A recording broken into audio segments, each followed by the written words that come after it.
Music ఉందా? Come Sujith.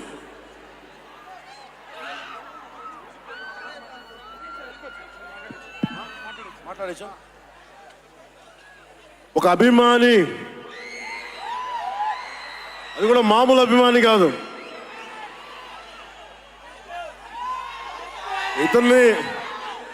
ఇతని స్థాయి, ఇతని విజన్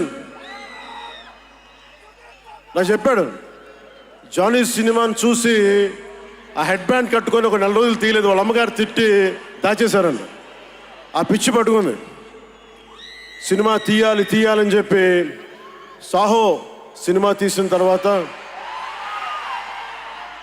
త్రివిక్రమ్ శ్రీనివాస్ గారు, సుజీత్ అని ఒక యంగ్ డైరెక్టర్ ఉన్నాడు, మీరు చేస్తే చాలా బాగుంటుంది అని నా దగ్గరికి సుజీత్ని పరిచయం చేశారు దానయ్య గారి ద్వారా.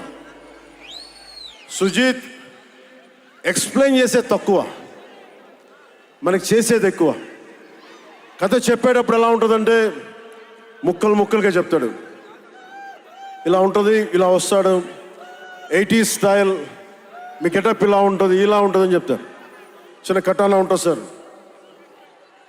తీసేటప్పుడు అతని సత్తా తెలుస్తుంది, మామూలుగా కాదు. అండ్ నేను ఈ సినిమాకి ఇద్దరే స్టార్స్, నాట్ పవన్ కళ్యాణ్.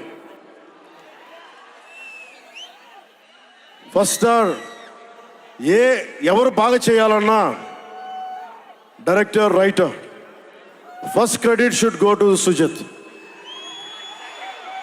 తర్వాత సుజీత్ తాలూకు డ్రీమ్ని రియలైజ్ చేయడానికి the one and only Thaman. అతను వీళ్ళిద్దరూ ఎంత పిచ్చిగా చేశారంటే, వీళ్ళు ఒక ట్రిప్లో ఉన్నారు సినిమా అంతా. వీళ్ళ ట్రిప్లో నన్ను కూడా లాగేశారు. ఎలా లాగారంటే నాకే తెలియదు. నేను డిప్యూటీ సీఎం అని మర్చిపోయాను నేను ఈ రోజున.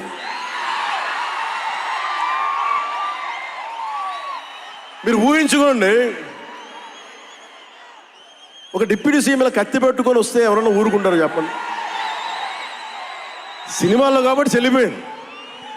కానీ ఇది మన ఖుషీలో ఈ కటానాని, నేను ప్రాక్టీస్ చేసిన కటానా ఫీల్ చూసి నాకు ఇది కావాలి, ఎలా చేద్దాం, దీని చుట్టూ ఒక చక్కటి కథ అల్లి సినిమాని మీకు రంజింపజేసేలా యాక్షన్ కట్ కానీ స్టైలైజింగ్ కానీ చాలా బాగా చేశారు అది.